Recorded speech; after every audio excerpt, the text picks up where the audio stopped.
Hey guys, what is up? It is the Fast Break Report here, bringing you guys another vlog. So real quick, before I get into the topic of today's video, I just want to say channel memberships are now live. The whole thing is set up at this point. There's all kinds of things that come with it. You get access to the channel Discord server, which that is now ended. So basically, if you didn't get in on New Year's or New Year's Eve, you have to wait till next year, or you become a channel membership. You get access to the permanent link, which will allow you in. You just accept the invite and it'll put you in it. The other thing here is what I'm going to be doing with channel memberships is you'll get access to other content other than Pacers content. So basically, what I'm going to be doing is, like, if I want to talk about the Memphis Grizzlies, or a certain trade scenario going on, or I don't know, a team that's overperforming, or a team that is underperforming, or a team that has fallen off, or a player that will most likely be traded or something like that, that is going to be members only content. I've set the price at $1 a month. I've made it as cheap as YouTube will allow me to make it. It's not something I really want to become reliant on, so it's something I'm planning to just keep at $1 a month. I figure $1 a month is not super crazy. I feel like people spend more than that every single day getting food for lunch or breakfast or dinner or something. So I tried to keep it low. I'm not looking to become a millionaire off it. So I'm keeping it low. It's only $1 a month. And then also, when you comment, I think you'll have like your name. I don't know if your name will be a different color, but you'll have like a badge, I think, next to your name or something. I have yet to see how that works. I haven't, I've got a couple people who've already signed up for the membership. But that's a thing that comes with it. And I think as time goes on too, your badges are actually Pacers players. So like the first month you sign up, it's just my logo, like the Fast Break Report logo that I have for like my AVI or whatever on my channel. Then as time goes on, like the first players, like I think Jarris Walker, then you got like Ben Mathurin, then at a certain point you get to like Lance Stevenson, Tyrese Haliburton, Reggie Miller, so on and so forth. So yeah, that's the way I've set it up for now. Maybe things will change in the future, but this is just kind of like a soft launch thing that I'm trying out to see how well it goes. So hopefully you guys become a member. For those of you that are already members, thank you for your support. It's greatly appreciated. So let's go ahead and get into the topic of today's video. So today we're going to be talking about the Miami Heat and or the Pacers versus Heat game, because Tyrese Haliburton did exactly what I thought he would. If you were in the Discord server, everybody was talking about, is this a game where Tyrese Haliburton's going to go off? And there were some predictions. I put 30 and 10 and kind of hit the nail on the head a little bit. He had 33 points, 15 assists, and 5 rebounds. I had a feeling this was going to happen, and the reason I had a feeling this was going to happen is because the All-Star, like the first round of All-Star voting came out that morning or that afternoon before the game started, and I was like, yeah, I'm like, this is a game that Tyrese Haliburton's going to be like, oh, I didn't get All-Star votes? Like, I'm a little shocked, like none of really, like, there was not a single Pacers player on the first round of All-Star ballots, which is kind of shocking, because Paolo Banchero's played like 4 or 5 games this year, and he was in like 4th in All-Star voting for the front court of the East. I think Pascal Siakam's going to make it regardless, but I was a little shocked to see that. I was like, wow, Paolo Banchero's played 5 fucking games, and he's 4th in All-Star voting for the front court for the East. So, but Tyrese Haliburton did as expected. Tyrese Haliburton came out and was fantastic in this game. Bam Adebayo had 20 points, 8 rebounds, and 2 assists in this game. This game was really good. I'm noticing that the team is getting better at defense. It's very noticeable at this point that they're actually kind of giving some effort on defense. Seems like they've kind of woken up a little bit and like, wow, like if we want to win games, we actually have to try to play defense. And they've been doing that.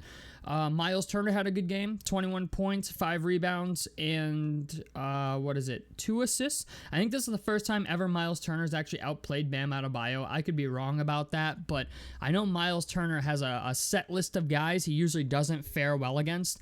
Bam Adebayo is one of them, but he had 21-5. Well, yeah, he outscored Bam, but Miles Turner had a good game. Ben Mathurin had 12 points. Didn't shoot great from the field. 1 of 5 from 3, 5 of 12 from the field.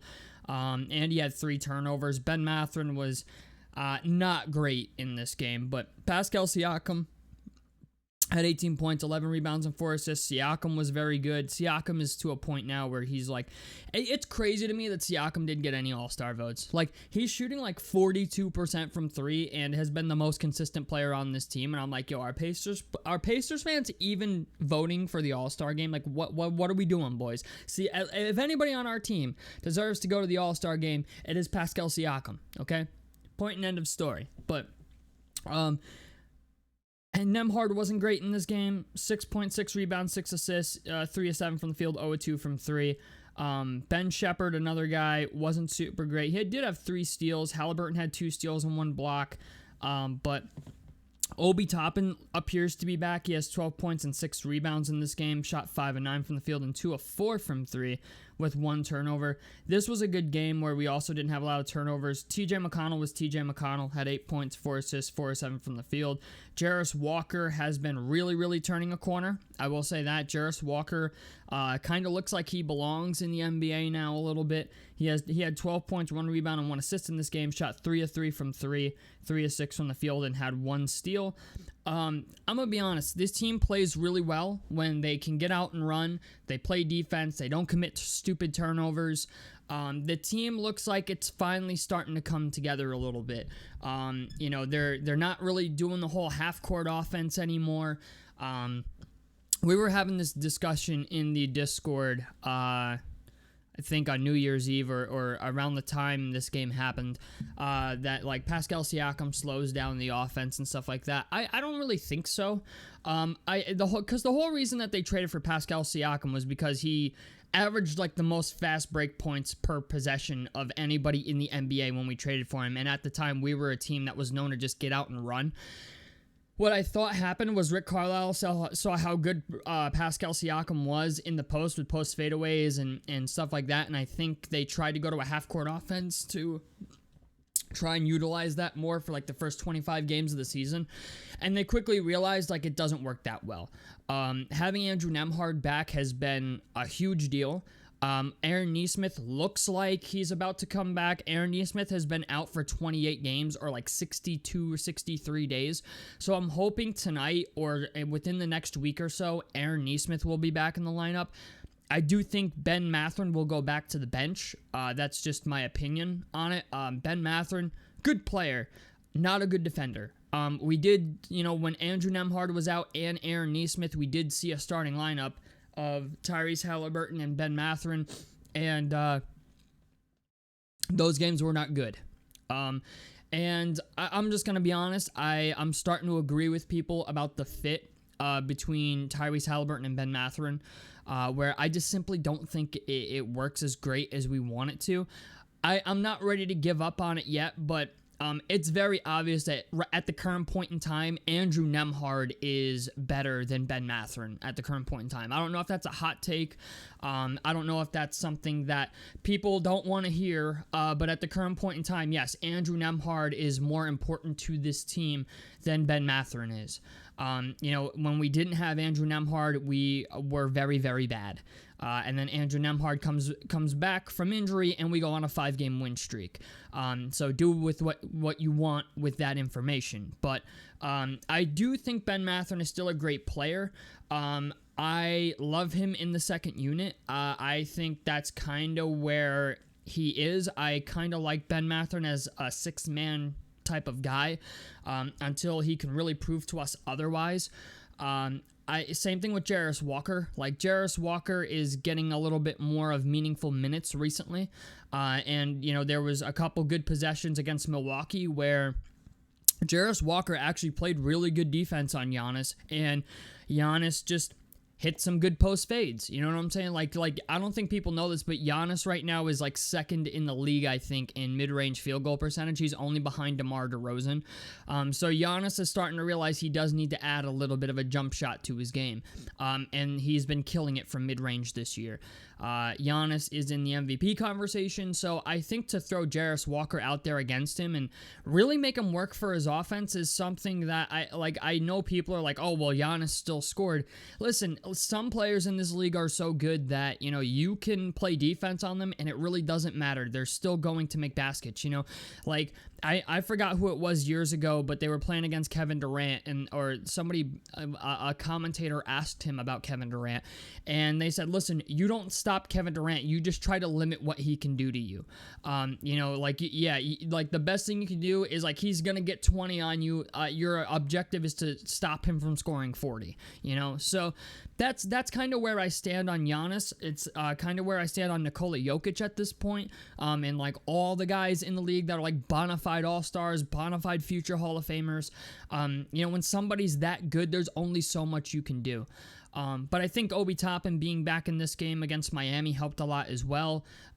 Obi Toppin, even though about a month ago, I was like, he seems to be like the odd man out.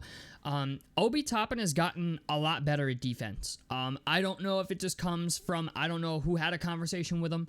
I don't know if it was the head coach. I don't know if it was the front office or whatever. But I feel like somebody said something to Obi Toppin that was like, listen, dog, if you want to stay on this team, you have to play defense. And he has gotten better at it. Is it still perfect? No, but it's a whole hell of a lot better than it was.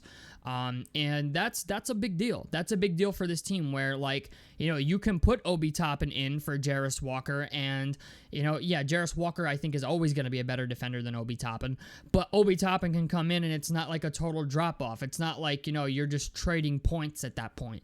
I'm hoping we have Phoenix tonight, so I'm at 7 o'clock, so I'm hoping Aaron Nesmith comes back tonight. I still don't know if he's going to play. I'm assuming we will know within the next few hours here, in the next 2 hours, 2.5 hours or so. Maybe he's a game time decision. I don't know, but I'm expecting Aaron Nesmith to come back soon, and I think that also will help. With that being said, though, I do want to say this. I do think a bit of a consolidation trade is coming. I don't know for who. I really want a Dorian Finney-Smith, but Dorian Finney-Smith got traded to the Lakers for an insane amount of second-round picks and D'Angelo Russell, and some other guy who I can't even remember at the moment, who is just like a young guard, or a young forward. So I don't know. We'll see what happens, but I honestly think this too, and this might be a bit of a hot take as well. I think Obi Toppin's a guy we're going to see at the 3 at some point in our future. This is something that I've thought of before, and it's like, you know, he's, I believe, 6'8". He's becoming really good at shooting the 3. He runs the floor. He dunks. He's uber athletic. Obi Toppin's a guy that I could see playing the 3 in our future at some point, especially if his defense doesn't really improve. He's a decent rebounding guy, but Obi Toppin is really, really starting to show signs of a decent wing player. So I don't know. I don't really know what this means for the team. I don't know if they're going to try to do something different going forward, because we still got like a month until the trade deadline gets here.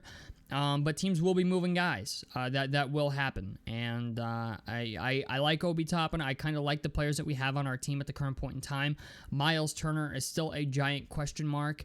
You know, I don't know what's going to happen with him.